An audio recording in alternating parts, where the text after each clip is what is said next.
Good morning, everybody. We're here a little late, and we have a loss to talk about again. This is the first time we've done two talking C's in a row, it feels like. I guess early this month they lost two games in a row, too. But it doesn't, these ones, they sting a bit more. It Yeah, sucks. it's a rarity for sure. And look, there were a lot of Celtics fans that wanted to see them respond to what happened on Monday by just beating the brakes off the Hawks, that you come out and you throttle them from the opening tip and don't take your foot off the gas. But this is a team that, look, we said it after Monday. Maybe it changes because of what unfolded. Maybe it changes going into Saturday's game against the Pelicans because of what we're about to talk about. But they have decided to flip the switch down in regards to defense and trying to keep teams off the glass. They have accomplished, I know they haven't locked up the 1 seed for the NBA yet, but they probably will, you would think. And so they really feel like they've accomplished everything they need to. They're ready for the playoffs and they have shut it down. And so we'll see what happens on Saturday, but it was not the response their fans wanted. But there's only so much stock you can put in it when you see the reality of how the team is treating it. It's true. And the thing that sucks about yesterday is, like you said, I think everybody was like, hey, they're going to come out and just beat the brakes off them. Atlanta, not a good team. The spread before yesterday's game was minus 16.5 for the Celtics. They were overwhelmingly favored. Everybody thought they were going to come out. They finally had the starting five back. Drew Holiday's back in the lineup with Derek White, the Jays, and Porzingis. Yet they never really looked dominant yesterday. I think you could put some stock into, hey, Holiday hasn't played in a while. They're integrating him back in the lineup. Maybe it's a little bit awkward, but overall, I don't think we saw the Celtics' best punch at all yesterday. And kind of sucks because it was a spot for the big punch. It was a spot. Hey, Atlanta's like been relishing in this massive comeback. They made a fool out of you on Monday. Everybody talked about it. And the response was, hey, we're just not going to try on the glass. And we're going to give up a billion offensive rebounds. And Atlanta's going to score almost 30 second chance points. That's why they lost yesterday. And it didn't help that we got another look at late game execution, and it didn't go well. It was a huge redemption spot. It was almost like Hollywood written, like, hey, like they failed 2 days ago, time to redeem. Kind of did, but didn't. Ultimately, they still lost, and it sucked. Absolutely sucked. I know you have it on the sheet. Losing back to back sucks. And it makes the team look bad. So how much stock do you put in getting swept by the Hawks? Well, it's something we just talked about before the show started, that there's certainly things to put stock in. And one of them we will get to, that you wrote an article on and everyone should go check out over at Celtics blog, related to second chance opportunities and struggling to keep an opponent off the glass. The other one is that I think what we're seeing is that the term crunch time is too broad when addressing the Celtics issues down the stretch, because for the most part, they got good looks. Kristaps Porzingis, Derek White, and Drew Holiday all missed at the basket, for example, in crunch time. But that final minute when things really slow down, and then you have Jason Tatum dribbling the air out of the ball while everyone's watching, and eventually Wesley Matthews fouls him, and then what comes next is Tatum taking an off-balance fadeaway three with two defenders contesting. Those are the type of looks where it just feels like we might as well just go to overtime and fast forward, because this shot is not going in and we're just wasting everyone's time. The Tatum buzzer beater fadeaway will be there no matter what. It's just always there. Do we put stock into them losing back-to-back? A little bit. Like you said, we kind of discussed this before we went on. It's not great when a team beats the Celtics twice and other teams can be like, huh, what did they do that really helped them beat up on the Celtics? Well, they did a great job of out-rebounding them. They kept the games close. And once the Celtics get in close games, the fans certainly don't believe in them. Does the team lack confidence in close games now? I don't know if I would go that far, but it doesn't look fantastic. The numbers aren't great. Bobby Manning tweeted it today. They're 4-8 anytime that there's 1 minute or less left and the game is decided by 1 point. It's awful. And anytime it comes back to the final buzzer, they're 2-7. It's not reliable. The playoffs are not going to be a cakewalk. There are other good teams, despite the Celtics being better than those teams. You're probably going to have to play some close games. The reason they didn't make the finals last year is because they didn't win close games. They lost game 1 and game 2 to Miami at the Garden, And those games ended up being close. Game 6, they barely won. And that was one that was close. They needed a miracle shot by Derek White to go in for them to win that. If they could just play better down the stretch, we would all have a lot less stress when it comes to this team. It's just simple. So seeing Atlanta beat them twice, Atlanta, who's not a good team, Atlanta, who doesn't have Trae Young, who doesn't have Jalen Johnson, and they just beat you twice. That's terrible. And they don't even have Okongwu. Yeah, they are injury riddled. I fell for the pump fake there, Sam. Yeah, it was inadvertent. I didn't mean it. It's all good. Put that one on me. But look, if they were better in crunch time, then I think most people would have them over as favorites over the Nuggets, despite Denver being the defending champions. We've seen them check every single box, but not the case. You mentioned the 4-8 record in the final minute of games within 1 point. And so it's a question of how many times, how large does the sample size have to grow for them to change their approach? And again, specifically within the final minute or so of tightly contested matchups, because otherwise, if it's not going to change, and it's going to be a lot of Tatum has the ball up top and he's just dribble, and everyone else is watching for the most part, then you just don't expect those looks to go in, especially when you add that they don't want to challenge the defense and try to get downhill for fear of a turnover. So now you know what's coming. The defense knows what's coming, and it's probably not going to go through the net. That's a huge issue right there. And the other team is going to get a better look in the final minute of these games. So if you're the Celtics and there's no change coming, then really their best bet is to avoid these situations as much as possible. And teams have done that en route to lifting the Larry O'Brien trophy before. It's not some fantasy scenario, especially when you have the most talented top 6 in the league. But how often can they do that against the teams that they will draw in a tough, competitive Eastern Conference? We're going to find out, I guess. The interesting part of all this clutch time stuff is there are the raw numbers. It's like, hey, they really, really suck when it's close, under a minute. But Greeny from Barstool has been the biggest defend the wall guy with this team in terms of they're actually not that bad in the clutch. So he tweeted some stuff out. I was just curious what he had to say yesterday, because he usually has something to try and put the flames out just a little bit, just to be like, hey, everyone, like, don't panic fully. So yesterday they had 124 offensive rating in the clutch. Actually, I'm sorry, across both games, which isn't that bad.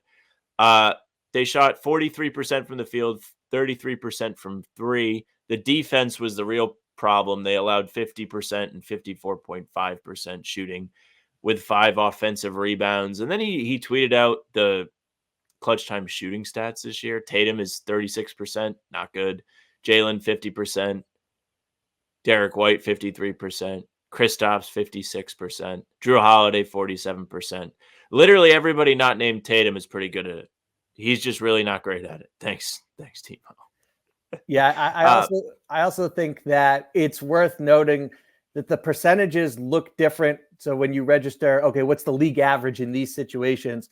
It's just harder to score in crunch time, especially the further down towards the buzzer that you get. And then you understand that Tatum is the one shooting almost always in the final minute, the most difficult looks, and what those look like for the Celtics. So you understand and expect that his percentage is going to be the worst of the bunch. It's true. The question is, why does he keep getting them? I mean, Jalen mentioned it yesterday. He says the Celtics are settling too much at the end of crunch time. It feels like that. Missoula came out after the game and was like, hey, when we get Tatum the final shot, I feel like that's a good shot. We say, Tatum, you go ahead and create something and we'll live with it. It's pretty much what Missoula told reporters after the game. How can this team be so mathematically based? They love math. They talk about the 2-for-1. They shoot all the threes. How can they rely on that? The numbers don't back up Tatum in the clutch at all. There's no problem with having the team use him as a weapon, but the team at this point is just too good. They are. They have too many good players. They have too many guys that can make big shots for Tatum to have the ball, dribbling the air out of it, like you said, every single time. Every time. Rui in the chat saying they need to mix up. It's facts. And they did. They actually did. In overtime, the Jalen shot came off something they actually ran. They gave Porzingis the ball in the post, which I begged for. They found Jalen on the elbow, which is his wheelhouse of shooting. Like, I compared it to when Paul Pierce was with the Celtics and you could rely on him to make big shots. He would get to that zone, the half circle above the free throw line, and you could trust him to put the ball in the basket. It doesn't matter that it's not a layup. That's his layup. Jalen shoots like 60% from that area. Him getting a jumper there is just fine, even though it wasn't the prettiest look. Yeah, that's one of my two favorite plays that the Celtics ran really all night, but especially if you look at crunch time and extend it from regulation to the fifth frame there, where that play, what I love about it in particular is it wasn't the initial action. That got blown up. They get it to Porzingis. First, it goes wrong immediately because he catches it further out than intended. Then the Hawks blow up their attempt to get Jason Tatum cutting to the basket for a layup, and that's not available. So now you need to go to a second option, and you're behind the eight ball, so to speak. And what are they able to do? A nice lead pass from Porzingis to Jaylen Brown off the move, who makes himself available.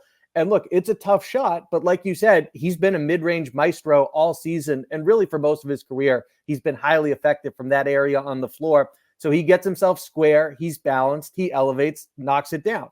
That's exactly what you want to see right there. And props to Bobby Manning. He asked Joe Mazzulla about the difference in Tatum at the end of regulation versus that opportunity, and Joe Mazzulla pointed to your favorite thing, Sam, the 2-for-1 situation, given the time and score and the difference in both instances. Still, though, I think the Celtics don't have to be resigned to just Tatum dribble, fade away three from the wing. And it's just a question of how many times do they need to see it to change it? Because if it's the same as what we've gotten so far, come these opportunities in the playoffs, you expect either the game to extend if it's tied or that they just lost because of a low percentage look.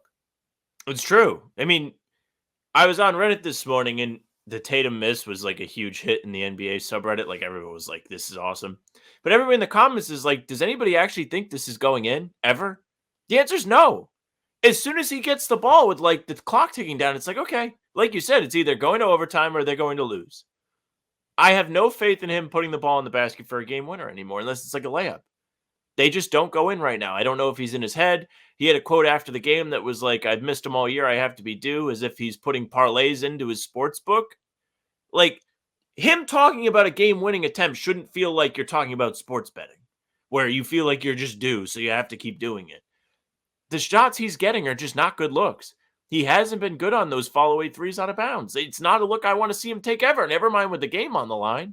It's horrible. How did Mazzulla talk about the 2-for-1 in this situation where they're just trying to win the game? That didn't make sense to me. Yeah, he referenced it. I'll see if I transcribed it, but that's what he pointed to. Whether I'm able to pull up the quote or not, that is what he cited as the difference in when he went to getting it to Porzingis there in the post and Jaylen Brown's make compared to Tatum at the end of the game. And just, one being tied an opportunity at the end of regulation compared to overtime when they were down and trying to preserve the chance for two possessions. And by the way, the play in overtime, it didn't develop that quickly. Correct. Coffee and Donuts in the chat saying Tatum is no leader. He's no Paul Pierce. When JT has the ball in the last minute of the game, I fully expect him to miss 9 out of 10 times. Iso ball is trash. Why are we married to no defense in iso ball? So he's right. The defense is trash. I just read the stats of it. Not good. I mean, Paul Pierce was scoring off isolations in the clutch, though, too. So it looks a lot better when the ball's going in the basket. And I don't know if I hate the idea.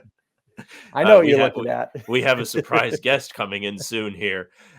We need entrance music. Yeah, we do. But seriously, like, if the ball goes in, it looks good. It just sucks when, like, he misses every single time. And it sucks even worse when the team's really good, so there's no excuse for just giving him the ball when there's a chance to win the game no matter what. Like, I don't know. Jalen made 2 big shots yesterday.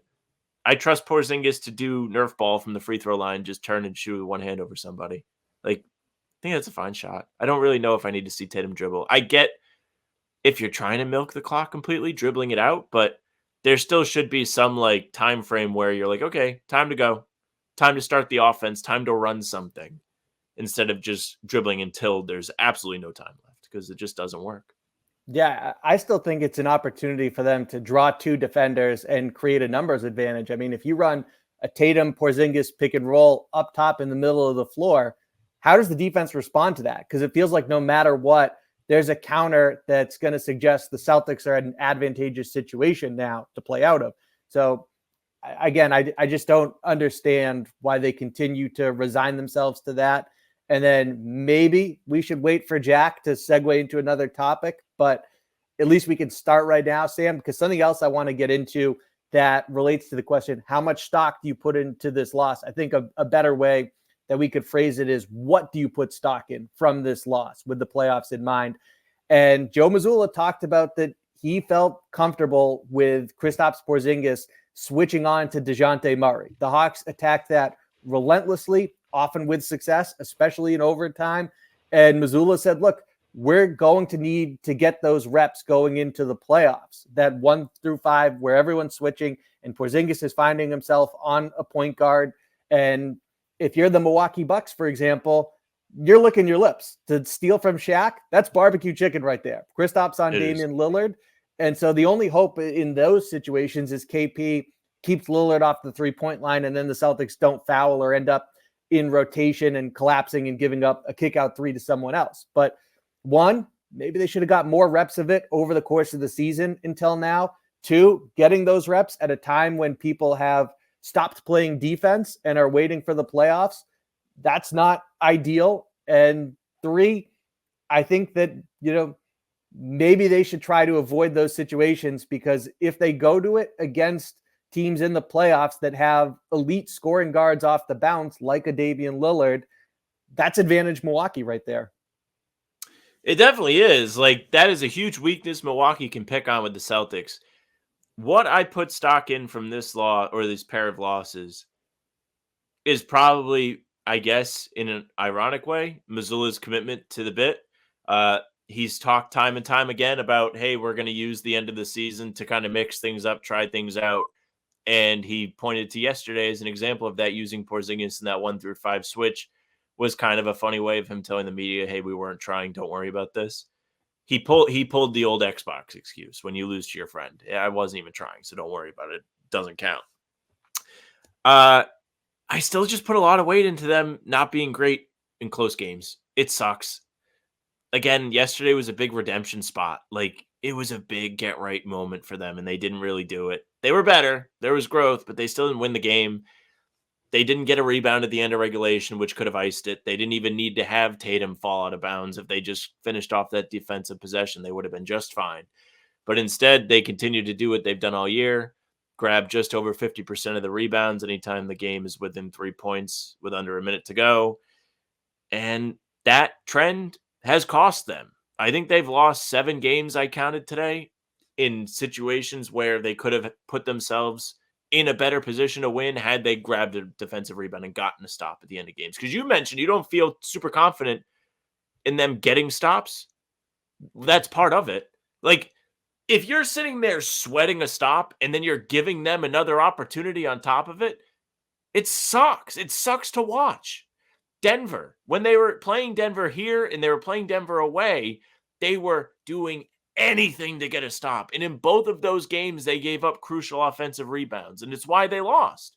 It didn't help they couldn't put the ball in the basket here, but the rebounding is going to be important. Yeah, it's huge. And look, it's one thing for DeJounte Murray to miss short on what's really an air ball from the corner. That's difficult you just kind of have to be in the right position. And when you end up, it's DeAndre Hunter against Derek White elevating for the ball. You would expect Atlanta to get that, and they did. And then you got to look at the breakdowns that allowed for Bogdanovich to be wide open for the game tying 3 there. So that one, it's kind of just bad luck. And then you question, okay, was someone in a spot they weren't supposed to be? And that's what led to the defensive breakdown after the rebound. Other than that, though, I look at in particular a team like the Pacers and the Hawks and what they've done, where the Celtics are switching and they are relentlessly cutting to the basket and finding themselves. What up, Jack Simone? Hello. Good morning, You Jack. know about the worst part about this one? I woke up 2 separate times this morning in a panic that I was late. I woke up at 8:30 thinking it was past 11, and I woke up at 10 thinking it was past 11. And Didn't matter. How'd you not Didn't get matter. up at 10? I was like, okay, I have 3 more minutes. I was like, I can sleep. I'd want to maximize sleep. What time do you go to sleep? I'm exhausted. Late. Yeah, see, that's why you think? don't get up at 10. Your brain needs to exhausted. recharge. No, I understand why Jack sleeps in, and I'm not even giving him a hard time about it. I just, I'm like the kind of person, I'm like, oh, okay, like whatever. If I wake up naturally, like, No, I'm good. If I wake up, like, I'm still exhausted. So I'm like, okay, I have a little bit more time. It was bad. All right, Jack, why don't I we? wasn't even close this time. So I'm sorry, guys. I always feel like All right, I can't time for swear, trivia. but What's the apologies. question? Yeah, this is going to be, we're going to have to stall for you to come up with another gem. I can come up with something in like 2 seconds. No, we have plenty more to talk about. I'm just teasing. There's a lot of meat on the bone. You doubt my ability to come up with something quickly. Never doubt me. So I'll circle back here, and then we can always get to topics that we've rehashed. But just to put a bow on the current discussion, Sam, I look at it and say, if these teams are having so much success getting in advantageous positions where the Celtics are switching and then they're just cutting to the basket, and all of a sudden it feels like every rebound is going to them, that's something that requires cleanup. And I think that's easier said than done in those moments. So we'll see what happens here, but it's definitely something, if you're looking to win on the margins against Boston in the playoffs, then you're looking to say, okay, how can we apply that in a way that suits us to take advantage of what they do defensively? The focus is brutal, because I think that's where it all comes back to. If you want to talk about the rebounding, focus. People aren't boxing out. Porzingis is getting switched on to DeJounte Murray. Somebody else is going to have to rebound. He's on the perimeter. You got to rebound as a team. You have several guys that can do it. Some of these other losses where they lost on the offensive glass, Cleveland, Dean Wade gets a cutting putback dunk because Drew Holiday didn't box him out. There was a putback dunk Aaron Gordon had in Denver because somebody didn't box him out. A lot of these are them just not paying attention. The same can be said for some of the defensive lapses, DeJounte Murray being open in the overtime period, which was also off an offensive rebound, but he was still open. After scoring all the points and taking all the shots, that was the guy they decided to leave open. In offense, you can point to focus there too when it's just the same thing every single time. It's like, maybe buckle down. Maybe get a better shot. Maybe do something different. I mean, I don't know how much I missed and if you guys covered this already, but I wrote about it for Celtics blog this morning. Like, it's tough for me to decipher what of this is going to carry over to the playoffs, because like the effort issue of not boxing out and not like getting back to your guys, like they're going to try harder in the playoffs. I said this to Sam last night and he laughed because it's a funny sentence, but it makes sense. Like, these guys don't care right now. They just don't. And you can see that in the way they're playing. And it's not fun to watch right now. It's not fun to watch them play. Like Ben is saying, it's hard to watch. It's not a fun time to watch this Celtics play right now, but they don't care. Like, these games mean nothing to them. And it's kind of like when you're a senior in high school and you don't have any work left and you have like a week left until you're free for the summer.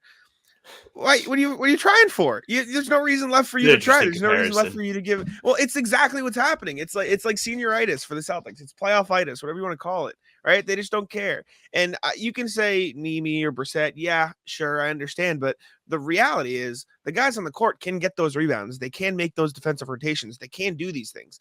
They're just lagging behind because their minds are in the postseason right now. And I truly believe that's what's happening. The only thing you can take away, in my opinion, from these games now is the late game offense, because that is something that can carry over to the playoffs, and that is still something that's a problem. Well, so Jack, and that's how the way we've addressed this is not how much stock do you put in what's happened in Atlanta, but what do you put stock in with the playoffs in mind? And so the crunch time offense, look, we've dissected that. You can go to every Talking C's this week. You can go to How About Them Celtics. You can go to Celtics of the Round Table. We've really hit on that, including in today's episode at length. Another topic, though, that we just got into before you jumped on, how much stock do you put in Joe Mazzulla saying we wanted to get reps with Kristaps Porzingis out there when we're switching 1 through 5, and DeJounte Murray is hunting him relentlessly and often with success? Is that something you look at and say, are they really going to try that against Milwaukee, for example, if they draw them, or another team with an elite scoring guard off the bounce? Because then it becomes, hey, Kristaps, if you're on Damian Lillard, all of a sudden, we just hope that you can run him off the line and we don't give up a kick out three off the drive afterwards or foul? I think it's partially true. Like I do believe that Missoula is psycho enough to say we don't care about this game. We're going to test stuff that we want to see on film. Like I believe that is something he'd do, and so I believe that is like a big part of the reason they went to it. Most of the ones that DeJounte made over Kristaps were like pretty okayly contested. Like Kristaps was there on most of them, I would say. So I believe that Missoula was like, yeah, we're fine with it. We'll get it on tape. Let's see how Porzingis does. Throw him to the fire. Like that. That sounds on brand with Joe. For what it's worth, last game on Monday, when DeAndre Hunter made the three after the rebound, Porzingis was the one that got DeJounte Murray to miss a mid-range. Yeah, so he did an okay job. 44 points on 44 shots. Respect for Kobe. Tatum, disaster of a quote from DeJounte. It was like a big slap in the face. He's like, I know Kobe approved of this. I mean, Joe Mazzulla after the game, like Gary Washburn was about to ask a question. He just goes, don't ask me how we defended DeJounte. It was 44 shots. We did a good job. Like, cut him off before you can even talk. So I don't know. It's a balance. Like I said, like I think you have to take away stuff from these games because that's literally our job. But at the same time, it's hard to take away when they're clearly playing at half speed for these games. We had guys in our comments that I looked at briefly that was like, this isn't an effort thing. Like, I can't see this being an effort thing. I'm like, we're talking about offensive rebounds. That's almost all effort. Like that's almost all just finding a guy and boxing out. And so it's tough for me to make real takeaways from this. I don't know. It's hard. And I'm not saying it was good. Obviously it's bad. Like you guys are all saying in the chat, it's not fun, but it's hard for me to look at this and say, oh, the Celtics are going to be significantly affected in the playoffs by their inability to rebound when it hasn't really been a big issue for most of the season. Like it was the last season problem in the playoffs. Like they've been fine this year. Like Joe Mazzulla said it to defend them. He's like, yeah, we have one of the better defensive rebounding percentages in the league. Like we've been fine at it all year. It's just, it happens. They haven't been. In the last minute of games, they've been terrible. I wrote about it today. They're like down. They're down almost 20% from what they're at. That was a tough time to freeze, but yeah. Mm-hmm. Defensive rebounding dropped to 19th in the NBA anytime it's 1 minute or less with a 3-point game. Sure. Then fine. That is something that can be a concern in the playoffs. I didn't look into the last minute. I just looked in general. It's okay. Yeah. I wrote it before the show today just so I would know what I was talking about. Because I was like, that's it. Because we talked about it on the playback yesterday. I was like, okay, this is actually interesting. Let me see. I don't know. Like I said, it's hard for me to take anything away from the games where they are clearly not putting in their full effort. And for what it's worth, rebounding could be a crapshoot. Like I put together a bunch of clips. It's not up yet on Celtics blog, but like some of them are air balls, some of them are just weird bounces. Like sometimes you're going to get screwed by luck on rebounds. You just are. Like the Murray air ball. I think it's a prime example. Correct. Mm-hmm. It's facts. But when it drops almost 20%, that's not all luck. It's like the old slogan used to say. It's not luck. Okay, where did y'all leave off? Where are we jumping into next? I need some catch up. Let me pull it up. A next topic that I want to go to, it's kind of in the rundown, but more like an answer within a topic, is that if they have decided to keep the switch down, like we started the show by saying that everyone wanted to see the Celtics come out and just throttle the Hawks yesterday, wire-to-wire win, establish your dominance from the opening tip. But if they are still of the mindset that they've accomplished everything they came to get and they're not going to play defense until the postseason. Again, they lost on Monday and people thought it might change their response. Maybe Thursday changes their response for Saturday. Who knows? But if that's their mindset, then I think it makes a lot of sense to lean into that if you're the coaching staff and to give more run right now to guys from the second unit and the extended rotation, for energy, for preservation, and for just respecting that these guys have had one hell of a regular season, and it's okay to make the shifts a little bit shorter right now and to lean into the fact that they are seniors who already got into their desired colleges. And so why not give me some more O'Shea Brissett, give me some more Luke Cornett even, I know he gets some run, but you could ramp up the minutes and just go on and on down the line. Tillman, you name them. Some of these guys, Svi, who was getting run recently before this, trip to Atlanta, I think they can kind of lean into, okay, these guys can still be sharp at practice, and then we can manage them accordingly based on what they're telling us during these final games. Mhm. I think a big part of that is weird. Like you're saying, like if they are truly, we don't care, and that's the effort thing, then like take them off the floor, don't play him. But like you understand, you want to keep him in a rhythm and stuff. And I guess if you are in a real game, you do want to win at the end of the day, like Joe always says, play the game in front of Correct. you. But then, so I guess that kind of pokes holes in the argument of, oh, they're not trying until the playoffs because Tatum played 45 minutes last night, so they're trying some, right? They're trying enough to keep him on the floor. And so at that point, are you just like, I guess you're right. Pick a side, like do one or the other. Don't half other word that I can't say on talking C's. They're half stepping right now. Thank you. Half stepping. Yeah, that works. Half step. Don't half step it until the last few minutes of the game and then panic. Like, and if anything, once you get to that point, if you're playing the guys, at least implement some different late game scenarios, which they kind of did in overtime, but they didn't. And then Joe Mazzulla said, oh, those were for two different situations. But then like clearly one worked better. So why not use that one for the other situation too? Well, that didn't make any sense to me. Joe's answers about the late game situations kind of made me angry last night. So I didn't really understand his decision. We put that one under the microscope. We were suspect of that answer as well. What, give JT the ball or the other one? It's virtually an automatic miss.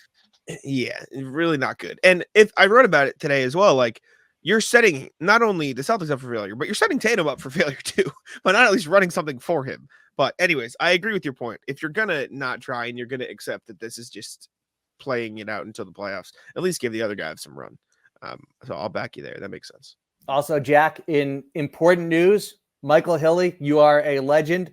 The Mikhail Petrus jersey is on the way. No one expected it to be an authentic, but much love and respect that you did it. We're going to need a picture of that bad boy to appear on an episode of Talkin' C's. Love to see it, Michael. When it comes in, DM us or email us. We'll throw it on the screen. Shout out to Air France. Sam, what about you? Who do you want to see get some minutes here down the stretch? Are you fine? Like, what do you make of that whole thing? Springer. Yeah, precisely.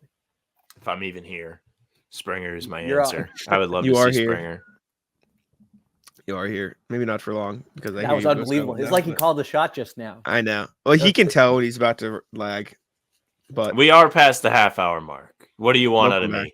Springer is the answer. I'd like to see Springer. Yeah. If I'm still here, I think he's exciting. I think it would be good to get him minutes. I don't think I'm here. You are still here. Let's even get Jordan Walsh some reps. Yep, he hasn't been playing a lot. I'm fine with the big guys. I'm fine with Tillman playing a little bit more, even though Jay Geisenberg gets mad at me when I tell him I want him to shoot threes. I'm fine with Drew Peterson getting some run, which he hasn't gotten all season. It sounds like J.D. Davison probably won't be getting a lot of run because he got hurt in the G League. But I'm good with these guys getting run in. Not only that, but I'm fine with them getting some run with the starters. Like, let Jordan Walsh run some minutes with Tatum and or Brown. Let Drew Peterson get some of the same Hauser minutes where he's playing next to Derek White and Kristaps Porzingis. Let these guys get integrated and play a little bit with these guys because I don't want those guys to completely sit because you want them to have a rhythm, right? But let them play with some of the big dogs, as Drew Holiday likes to say, during the regular season and throughout the course of here. So I think that's a good idea, not really one that has been explored too much. But yeah, and I think it's more fun for Tatum and Jaylen Brown if now all of a sudden they're out there in these low-stakes situations and it's Jaden Springer alongside them or Jordan Walsh. I think that keeps them focused in the moment. 100%. I agree. Yeah. Jay-Z's, he's not full. Not a fan of Joe Mazzulla in the chat. This is a big day for the Joe haters. Yeah. And Huge I think day. Rightfully so. If there was any day to be mad at Joe, I think this is the day because those quotes were frustrating. And the other one, did you guys talk about the one too where he was like, oh, that Tatum play is for when we're tied. The JB one is for when we're down.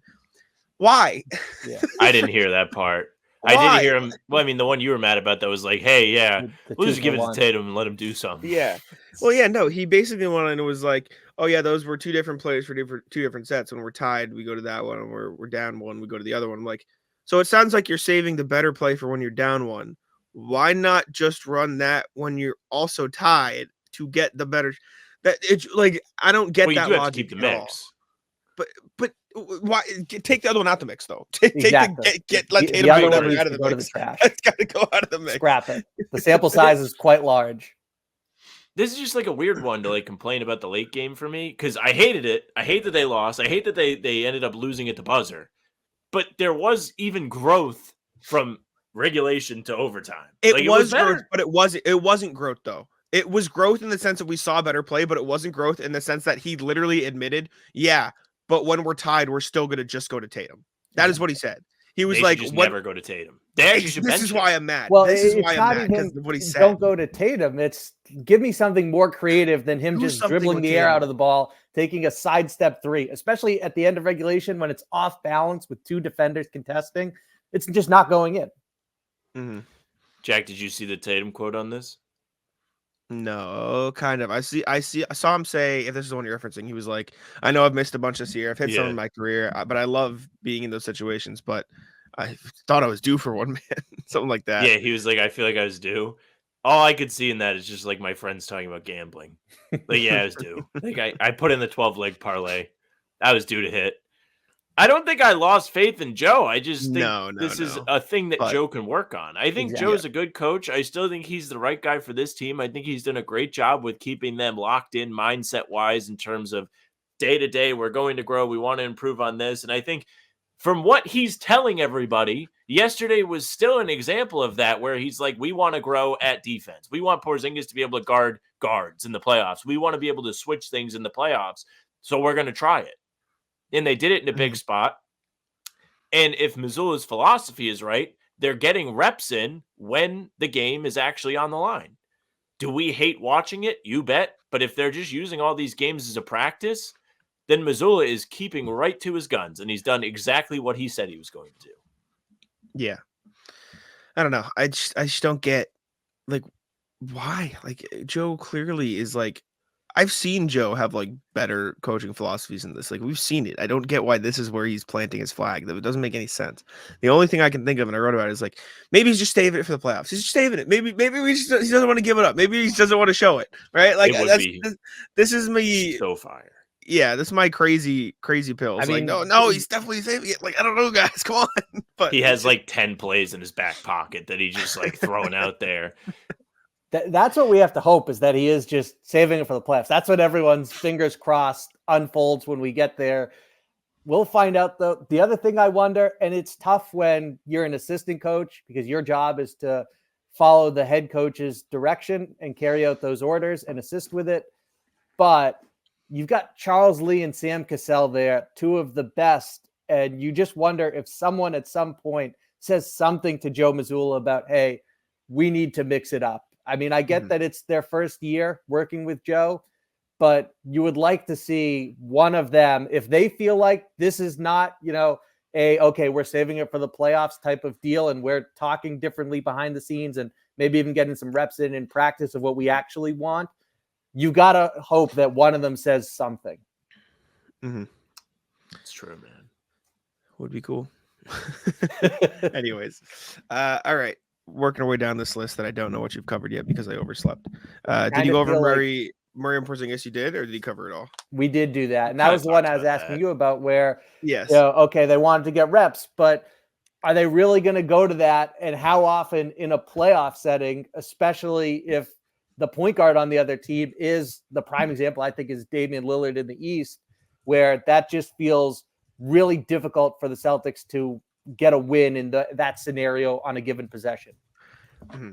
And I mean, this is an issue they ran into last year with the Hawks. Like last year with the Hawks, they just did exactly what they did in this one. They attacked Al Horford, and it resulted in bad. Like it didn't look very good in that game. So I do wonder if they'll go to it or if they'll stay home. But this message from Tom is just a oxymoron. Like it is just a catch-22. It's like, Joe's not the guy who's shooting bricks. Why is Tatum shooting the bricks?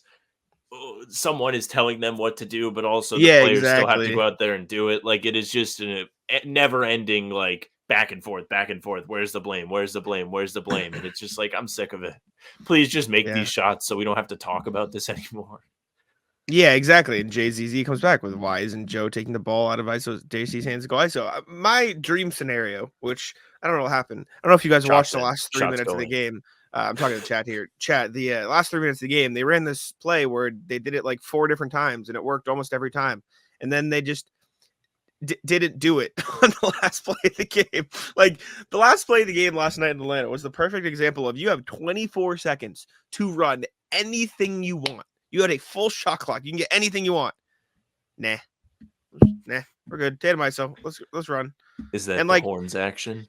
it is, yeah. Maybe Joe's theory is we'll take this Tatum shot and then we'll win better in overtime because we're the better team anyways. But the last thing you want for the Celtics is extra minutes. Mm-hmm. Nothing good can really come from playing in overtime in a meaningless game if you're the Celtics. And it is true. But I mean, to your point, Jack, and you can go into it as much or as little as you want because I know you wrote about it. Those horn sets, I talked about one of my favorite plays from the night being the action in overtime where Porzingis gets it and they get it to Jaylen Brown there because things went wrong and they were able to find a good shot and get a bucket. But I'm sorry, I'm laughing at Sam. I'm laughing right now. But it's impossible. Whenever Sam's laugh when you're talking, I always like, what am I always want to just stop what I'm saying and say, what's so funny? Right. Well, you gotta look to the chat because you assume it's related to that. Look at that. He's dying over there. Text messages. He's incapable. He's dying over there. Yeah. Another one of the plays that I love that they ran in crunch time was out of a horn set where multiple people touch the ball. There's activity from those who don't have it. They end up with a cut for Jaylen Brown, who gets the ball at the basket. It's a tough look, and rather than forcing it, he kicks it out to a Derek White 3, and he drills it. So it's inside-out basketball. It's movement with and without the rock. It's a chance to get 2 points at the rim, and it's an open 3 in rhythm for Derek White. That's something that they can do consistently. They certainly have the talent and the experience to execute that over and over again, no matter what set they're running. You just need to see more of it from them in crunch time, especially because we were talking at the beginning of the show, Jack, that when we talk about crunch time and the final 5 minutes, that's too broad for what we're hitting on with this team, that it's more the closer and closer you get to the buzzer, especially that last minute. Definitely. What were you laughing at? Would you share now? You can look in the text messages and tell me if I should share now. Oh, God. I didn't realize this was like text. Yeah. No, do not share that on the stream. Okay, no, of course not. Why? Well, that's why I asked you. Why would you don't even have to ask? You should know we should not share that on the You're stream. wild, Sam. You are wild. That's what we're talking about. Let's see. I agree with this. JT can make the right play, but not by himself 100%. I also agree with this. No end of the game closing out possessions will encapsulate that because there was a lot of rebounds. Also doesn't help. And this was also a problem in the first Hawks game. The defense was just set on every play because the Celtics could get anything. It also doesn't help that they walk the ball up whenever they do get a stop, and then they let the defense get set anyways. And at the same time, with all due respect, JZ, I agree with this part of what you're saying, but like, we're acting like we found one thing that we can disagree with Mazzulla is, and we're taking it and fire him. Like, every coach has stuff that they're bad at. Let's not do this. Like, there's no perfect coach in the NBA outside of like maybe Spoelstra and maybe Pop, right? But then you're talking about two of the 15 greatest coaches ever to walk the face of the earth. Like, sorry, the Celtics didn't find one of those guys. Also, Spoelstra was like under fire for his first couple of years when the big three got there, and it was like, is this the guy for them? I don't know. They should maybe fire him, and they stuck with him, and now obviously he's Spo. So like, I don't know, man. Joe's still like young in his coaching career. There is a big responsibility with coaching this Celtics team where it's like, hey, they have gone all in, time to win. But also, I think he's done a good job at that. Like, this is what I'm saying. And also talking about things that happened last night late in the game, DeJounte Murray acting like he was shot after getting the ball back on the perimeter and then getting free throws from it kind of sucked. That did also suck. And also isn't giving them adequate deflection. Like, again, you're looking at one single thing. They've expanded their defensive coverages this year. They've added new plays. They've gone to the post more. They've done all these other things. And I understand why we're focusing on this one issue because it's a big issue going into the playoffs. But I don't like, let's not act like Joe hasn't brought other good things to the table too. But it's just easier to ignore those because when they work, it looks like the players are succeeding at it, and it's not Joe's thing, right? That is the only reason we're not appreciating Joe for it. But Joe has done a lot of good things. We've got a project for coach. No, JZZ, I agree with what you're saying, but you're taking it like a mile too far. He has one thing that he needs to work on, like significant thing. This one thing is something that I think he needs to be different at. And to Philip's point, like, I think Joe probably knows better than all of us. Like, he is the head coach of the NBA for a reason. And so there is probably something, even though I disagree with him about what he said last night about the Tatum thing, like, there is a method to his madness, and I believe that. In 3 months, he could be the GOAT. Plain and simple. But Bobby, I will say you sit impressively still to the point where I thought you were frozen. I mean, I was thinking about some stuff outside of the show. He's sitting there stewing. He's just getting mad sitting there. The chamber is loading up. Oh my Lord. My God. If you had just asked me, like, hey, what do you think about that, without giving me what that was, I would have been like, yeah, I agree, fellas. I love it. I love it. Joe Mazzulla will either be a GOAT in 3 months or out of a job. I don't agree with that either. I think the most important thing with the Celtics team is consistency. They haven't had a consistent coach in 4 years. It's the first time they've had the same coach in 2 years in a row in 4 years. I think they need that. I think they need the same face to work with the same thing. So 100%. Yeah. Bobby, anything else you wanted to talk about before trivia? Did you guys, sorry, I feel like the worst because I overslept. Did you guys get to the need to switch a flip? Need to flip a switch. Oh, that was fun for the playoffs. That one we did not get to. That's a good kind of like buy or sell game of, do they have to get back to caring about defense before the playoffs? There's going to be time off because of the play-in tournament as well. So there's kind of an extended break so we'll see if they need to regain their edge on that side. Or do you think, Sam, we can start with you, that it's as simple as between practice reps and just flipping a switch when the playoffs arrives, that on defense specifically, they'll be just fine if they wait out the regular season? See, I feel like they have a couple games here where it can be like, we're going to try today, like fully, like we're committed. This is like a playoff situation. We need to win. I think playing against OKC is going to be a big one. That's a team that's beat you already. Then after that, you have Sacramento coming to town, who's also a good team. You need to try and take something from these games. If you want to talk about practice, if you're Joe Mazzulla, that's absolutely fine. I think there is value in trying things out. But that can be a situation where you're trying out, see how well your switch works. Does your switch flip properly? Are all the wires connected? Does everything work? Or do you still have things you need to work on? Because when the playoffs roll around, there's not going to be room for this. Atlanta's a team you could play in the first round, and you just lost 2 games to them in a row. If they lose 2 games in the first round this year, I don't know what to tell you. Unless Embiid comes back and they end up playing them, that's actually like a series. But aside from that, there's not a whole lot of games they should be losing early in the playoffs. You just can't have that. There is another level that this team should be able to go to. And I think playing seriously in some of these bigger games coming down the stretch is going to be part of that, getting them back up to speed. Sorry. I thought, for some reason, I thought I was going to Bobby. That's okay. I'm completely and utterly disjointed today. Apologies.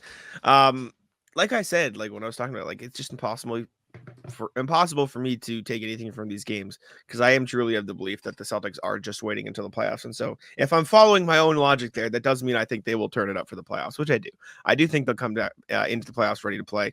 I do think that I don't want to call it sleepwalking, because I don't think they'll sleepwalk through the first round. I think it'll be we're going to expand the rotation a little bit the first round. We're not going to play just 7 guys against the Hawks or whoever they play, or probably go out to 9. We'll give Hauser and Pritchard a little run, then and maybe even like throw Brissett in there for 5 minutes a game, and then I'll get to the second round, and then Brissett will be cut out, and Pritchard and Hauser will get a little less, and then it'll keep going, and then going and going and going. And I think that'll how they'll play the okay, we're taking tonight, quote unquote, off game. I don't think it'll actually be like that, but I can't see a world where these guys who have made it so clear that they're only focusing on the game in front of them, but they understand the larger goal, are going to get to the playoffs and then play like this. I refuse to believe that. That goes against everything they've preached all season. And people aren't even giving them a chance to get there and show that, because they're mad at 2 March losses, which I get it. Frustrating March losses. That's not what I'm saying, but like March losses nonetheless. So that's where I stand on that. Any final thoughts, Bobby, before we do get to trivia? Because now that I'm finally caught up and understand what we're doing. Sam with a snipe just now. Yeah, What? just caught him sitting there stewing again. Oh, Bobby. Oh, Yeah, you nailed that See, one. I was in another tab looking at a trivia question, so I thought you were laughing at me. I couldn't No. tell. I thought Bobby was gonna say something, so I was letting him like I was giving him the space, and he's just sitting there fired up in his head, like, "Oh, I'm sorry." You can cut that. That's okay. That's for editor Jack right there. I deserve it. No, I think we hit on everything. I think that we are ready for trivia. Alrighty, let me load it up. I had it loaded, but I was fiddling with some other stuff, testing out to see if I could find a better question. But I think I like the one that I found. So let me confirm that I have it. Yeah. Okay. How about Jack Golke going to the Barstool headquarters in the Scary Terry T-shirt? Very funny. He said Fresh. Paul Pierce was his favorite player. So Respect. Maybe he's got a future on some pods. yeah, Probably not right now though. He's probably too hot right now. A couple months will be like, hey, remember this guy? He's on the. That's why I pod. think he's got to strike now. You can't let that True. momentum cool off. True. Sam, you have some Hold catching on. up to do. You're Got down it. 0-3. Please close. I have work to do. Close the comments, please, if you are They still are looking at closed. them. Today, fellas, we are going to be doing most minutes played by a Celtic in a single playoff run since 2000. So the total minutes accumulated in a playoff run since 2000. Again, if we were taking, we'll use Pritchard because I doubt anybody's going to guess him. If we're taking Pritchard's playoff runs, we're going to take the top Pritchard playoff run since 2000, use that. Then Pritchard is off the board, obviously. So most minutes played by Celtic in a single playoff run. You don't have to give me the year or anything, but I'll mark it down. And yeah, Bobby, I believe you are kicking things off here. So hit me. Give me the question one more time. Most minutes played by a Celtic in a single playoff run. So, i.e., the 20 plus or 10 plus games they play in a single playoffs, the most cumulative minutes. So, like these answers, like Pritchard could have played like 500 something minutes in a playoff run, something like that, right? That's again, I'm using Pritchard because yeah, I got you. Spoiler alert, you probably shouldn't guess Pritchard. It's not great. First guess, Peyton. No, I'm just kidding. Paul Pierce. Alrighty, Paul Pierce. Bobby. 991. Kevin Garnett. Garnett. 988. Pretty good. That's a pretty good start, fellas. Good job. No, they don't have to give the season, RJ, just the player, and I'll take the highest one of the last 20 years.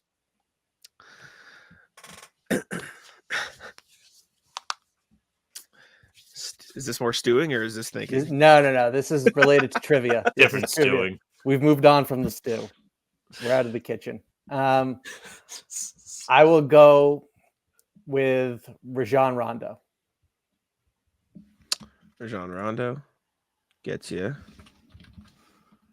Sorry, there's a lot of names. Please don't read into my body language. Even though I'm reading into it. Absolutely will. I know. I'm reading into it. 974. Ray Allen. Ray Allen. Those are obviously the two that I was between just now. 987. That's a shame.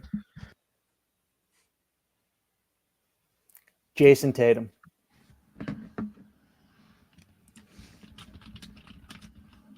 $985. Jalen. Of course. 922. Oh, that's awful. This is a catastrophe.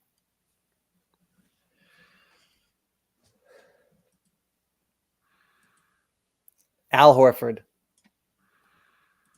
Al Horford gets you 815.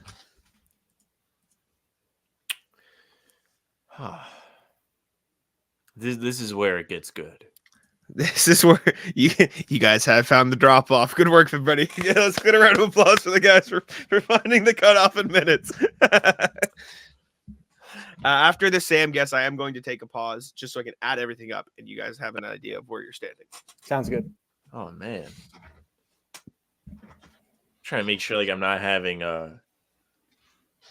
just complete missing things in my mind of these playoff runs.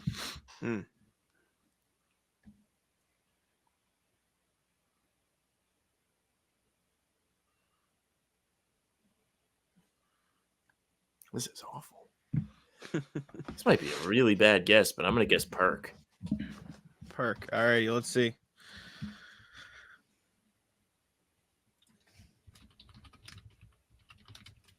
$6.30. Sure was. All right, let me add these up. Let y'all know where you stand.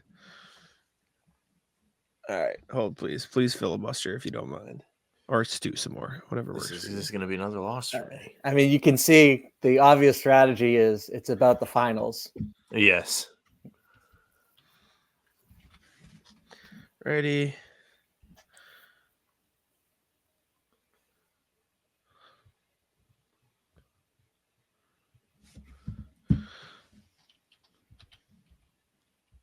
You're not as far behind as you may think. That is a significant gap, but it just takes one subpar guess, I suppose, and one real guess. So, but Marcus Smart.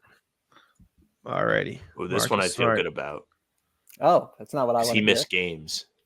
I know, but he got a lot of minutes when available. Well, I'm an idiot. Yeah, and unfortunately, I think that was that was the next highest answer on the board. Really? All right, that's a sweep. Unfortunately, call it a day. I don't even want to put another guess. Alrighty. Sorry, everybody. I can share the screen of what I was looking at. This is the let me look. The board. Other names up there. There is a steep drop off from the Tatum and the big three to Jaylen Brown. Walker. There's a drop off, and then Horford. There's another drop off, but Smart's there, Walker's there, Terry's there in 17-18. Wow. But yeah, Grant's there. Really would have thought Perk played more minutes. I thought that was a really good guess at the time because he didn't get hurt until Game 6. Yeah, that's bizarre. Why did I get lumped in? What did I do? It's like, then he said, F Indy. What did he say F me for? What did I do? Why am I getting Michael Hilly? Everyone else is the ops. What the heck? What did I do? Oh, man. Alrighty. Yeah, this is definitely rings true. 2008, 2010, 2022, the best years, 100%. The first season or listed on here that's not from those is actually 16th, 12th, which is higher up than I thought. Tatum played 800 minutes last year in 22-23. So that's the first one of those 3 years on here. Anyways, I agree, John. I'm with you. Alrighty. We can wrap it up there. Bobby, any final thoughts before we get you out of here? Yeah, I think we're all good. Alrighty. Sorry again, chat, for being late. This is like my Achilles heel. I can't do it. I can't do it. I can't wake up to alarms. It sucks. It's brutal. And I always feel bad because I don't want to leave these guys hanging. But apologies. Where the hell's Henry at today? Working. Loser has a job. Time for him to get unemployed. For the That's record, what I'm saying. This is like the first time that Jack's not been on time. He still was here for most of the show. Like it's not a big deal. Yeah. It just I just don't like it because I don't like not being here. It annoys me. But he came in, he made his presence felt. He gave good answers. With all due respect, Michael, you act like I don't. Question, by the way.